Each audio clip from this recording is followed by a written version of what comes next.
Hi నమస్తే అండి, welcome to MD వారి వంటలు. ఈరోజు వీడియోలో యమ్మీ యమ్మీ హలీం అయితే తయారు చేసి చూపిస్తున్నానండి. మరి హలీం అంటే ఇష్టపడిన వాళ్ళు ఎవరుంటారు కదా. ఇది రంజాన్ నెల. ఈ నెల మొత్తం కూడా హలీం ఎక్కడ చూసినా హలీం దొరుకుతుంది. మరి అలాంటి హలీం తినడానికి ఎంతమంది ఫ్యాన్స్. కాకపోతే అది నాన్ వెజ్ కదా, మరి వెజిటేరియన్స్ కూడా తినాలని అనిపిస్తుంది. ప్రతి ఒక్కరు హలీం హలీం అని కలవరిస్తుంటే ఏంటబ్బా అది అంత బాగుంటుందా అన్న ఫీలింగ్ రావచ్చు ఒక్కొక్కరికి. సో మరి అలాంటి వెజిటేరియన్స్ కోసం ఈరోజు వెజ్లో అయితే హలీం అయితే తయారు చేసి చూపిస్తున్నాను. సో మరి దానికి ఏమేమి కావాలి, ఎలా చేసుకోవాలో ఈ వీడియో మొత్తం చివరి వరకు కొంచెం లెంత్ ఎక్కువైనా సరే స్కిప్ చేయకుండా చూడండి, ఓకేనండి. దానికోసం అయితే నేను గోధుమ రవ్వ అయితే 1.25 గ్లాస్, మన కాఫీ గ్లాస్ ఉంటుంది కదండి, సో దానితోటి నేను 1.25 గ్లాస్ అయితే తీసుకున్నాను. సో మరి ఇది గ్రామ్స్లలో చెప్పాలంటే ఒక 80 గ్రామ్స్ అయితే ఉంటుంది. ఒక 80 గ్రాముల వరకు అయితే గోధుమ రవ్వ. అదే గిద్దెలలో చెప్పాలంటే ఒక గిద్దెడు గోధుమ రవ్వ. అదేవిధంగా 1 టేబుల్ స్పూన్ వరకు అయితే మినప్పప్పు అండి, ఇది పొట్టు లేని పప్పు. అదేవిధంగా 1 టేబుల్ స్పూన్ వరకు అయితే పెసరపప్పు, 1 టేబుల్ స్పూన్ పచ్చిశనగపప్పు, 1 టేబుల్ స్పూన్ కందిపప్పు. అదేవిధంగా 2 టేబుల్ స్పూన్ వరకు అయితే నేను ఓట్స్ తీసుకున్నాను. ఈ ఓట్స్ ప్లేస్లో మీరు కావాలంటే బార్లీ గింజలు ఉంటాయి కదా, వాటిని తీసుకున్నా ఓకేనండి. ఓట్స్ ఇంకాస్త హెల్త్ అంటే ఫైబర్ ఎక్కువ ఉంటుందని నేను ఓట్స్ తీసుకున్నాను. అదేవిధంగా 2 టేబుల్ స్పూన్ల వరకు అయితే బియ్యం, మనం రెగ్యులర్గా అన్నం వండుకునే బియ్యమే.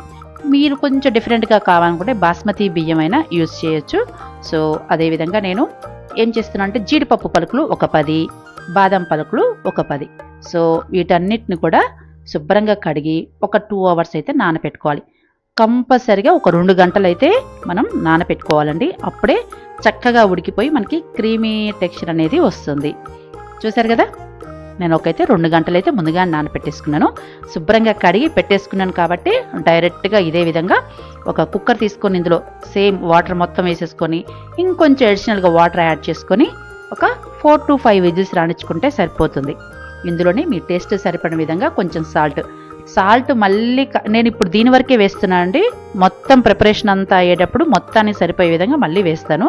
సో మనకి ఒకవైపున పొయ్యి మీద గోధుమ రవ్వ పప్పులు అవన్నీ ఉడికిపోతుంటాయి. మరొక బౌల్ తీసుకొని ఇందులో మనం ఏ గ్లాస్తో అయితే గోధుమ రవ్వ తీసుకున్నామో సేమ్ అదే గ్లాస్ తోటి 2 గ్లాసుల వరకు సోయా చంక్స్ అంటే మిల్ మేకర్ తీసుకొని ఇందులో కొంచెం హాట్ వాటర్ యాడ్ చేసుకొని చక్కగా ఈ విధంగా ఒకసారి కలిపేసుకొని పక్కన పెట్టేసుకుందాం. ఈ లోపల ఇవి చక్కగా మెత్తబడిపోయి సాఫ్ట్గా అవుతాయి. సో వీటిని పక్కన పెట్టేసుకుందాం. ఇప్పుడు ఫ్రైడ్ ఆనియన్స్ నేను ఇవి ఇంట్లోనే తయారు చేశానండి. ఇవి మనకి మార్కెట్లో రెడీమేడ్గా కూడా దొరుకుతాయి అన్నమాట. మనం పొటాటో చిప్స్ తయారు చేసుకుంటాం కదా, స్లైసర్, చక్కగా దాంతో స్లైసర్ తోటి ఆనియన్స్ స్లైస్గా చేసుకొని కట్ చేసుకున్నాం అనుకోండి, మనకి ఫ్రైడ్ ఆనియన్స్ అయితే చాలా సింపుల్గా తొందరగా ఈజీగా రెడీ అయిపోతాయి. ఫ్రైడ్ ఆనియన్స్ రెడీ చేసుకున్నాక మెయిన్గా హలీంకి మసాలా అయితే తయారు చేసుకోవాలి. సో దీనికోసం చూసారు కదా, చిన్న పీస్ అయితే జాజికాయ, 1 ఇంచు దాల్చిన చెక్క, జాపత్రి ఒకటి, కొంచెం చూసారు కదా ఒక అనాస పువ్వు, అదేవిధంగా ఒక 20 వరకు అయితే మిరియాలు తీసుకున్నానంటే 20 చాలు, మనం తీసుకున్న క్వాంటిటీకి ఇవి పర్ఫెక్ట్ సరిపోతాయి. ఒక 4 ఇలాచి, అదేవిధంగా ఒక 4 లవంగ, 1 టేబుల్ స్పూన్ తెల్ల నువ్వులు, ఒక 1/2 టేబుల్ స్పూన్ షాయి జీరా. ఇవి పర్ఫెక్టే సరిపోతాయండి. ఇంతకన్నా ఎక్కువైనా మరీ ఘాటుగా అనిపిస్తే ఆ మసాలా ఫ్లేవర్ డామినేట్ చేస్తాయి అనమాట. సో నేను వీటన్నిటిని ముందుగానే ఫ్రై చేసి పెట్టుకున్నాను. ఎందుకంటే నెక్స్ట్ ప్రిపరేషన్కి మనం పచ్చిగా అయినా వేసుకోవచ్చు వీటన్నిటిని, బట్ ఫ్రై చేసుకోవడం వల్ల మనకి ఫ్లేవర్ డిఫరెంట్గా ఉంటుంది, ఫాస్ట్గా రెడీ అయిపోతుంది. సో నేను వాటిని మిక్సీ పట్టేసుకుంటాను, మసాలా పౌడర్ తయారు చేసుకుంటాను. అదేవిధంగా సోయా చంక్స్ అంటే మిల్ మేకర్ కూడా ఈ విధంగా చూసారు కదా, వాటర్ మొత్తం వంపేసి ఈ విధంగా పలుకుగా మనం మిక్సీ పట్టేసుకోవాలి. మరీ మెత్తగా అయితే ఇప్పుడే మనకి ప్రిపరేషన్ అంతా అయిపోయేసరికి మరీ మొత్తం మెత్తగా అయిపోయి మనకి తినేటప్పుడు పలుకులు తగలదు. అందుకని నేను ఇప్పుడు ఏంటంటే కొంచెం బరకగా కొంచెం ఎక్కువగా పలుకులు ఉండే విధంగా మిక్సీ పట్టుకోమని చెప్పాను. మనకి మరొక వైపున ఇవైతే ఉడికిపోయాయి, చూసారు కదా చక్కగా ఉడికిపోయాయి.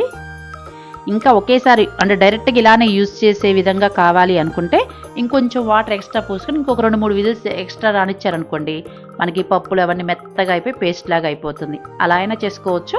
లేదంటే ఒక 4 to 5 విజిల్స్ రానిచ్చుకొని తర్వాతకి కొంచెం మిక్సీ పట్టేసుకుని అలా అయినా మనం వాడుకోవచ్చు. సో ఇప్పుడు ఈ హలీం ప్రిపరేషన్ కోసం కొంచెం అడుగు మందంగా ఉండే గిన్నె అయితే తీసుకోవాలి. ఇందులో నేను మనం ఏ గ్లాస్తో అయితే గోధుమ రవ్వ తీసుకున్నామో సేమ్ దాంతోటే ఒక అర గ్లాస్ నూనె, ఒక అర గ్లాస్ అంటే 4 టేబుల్ స్పూన్ వరకు అయితే నెయ్యి యూస్ చేశాను. మీరు కావాలంటే మొత్తం నెయ్యి వాడుకోవచ్చండి.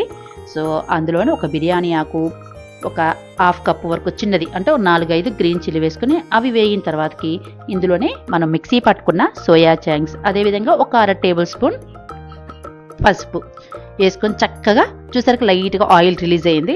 ఆ తర్వాతకి ఇందులో మనం ముందుగానే ఫ్రై చేసి పెట్టుకున్న ఫ్రైడ్ ఆనియన్స్ వీటిని కూడా వేసేసుకొని చక్కగా ఒకసారి బాగా కలిపేసుకుందాం. మనం ఆల్రెడీ సాల్ట్ ముందుగా వేసాము, అదైతే గుర్తుపెట్టుకోండి. సో ఇప్పుడు మనం వీటి మొత్తాన్ని అంటే ఇందాక ఉడికించుకున్నాం కదా, దాన్ని ఈ విధంగా గ్రైండ్ చేసుకున్నాను. ఏది గోధుమ రవ్వ, పప్పులు అన్నిటిని మిక్సీ పట్టేసుకొని చక్కగా ఈ సోయా చంక్స్ దాంట్లో వేసుకొని ఒకసారి మొత్తాన్ని కలిపేద్దాం.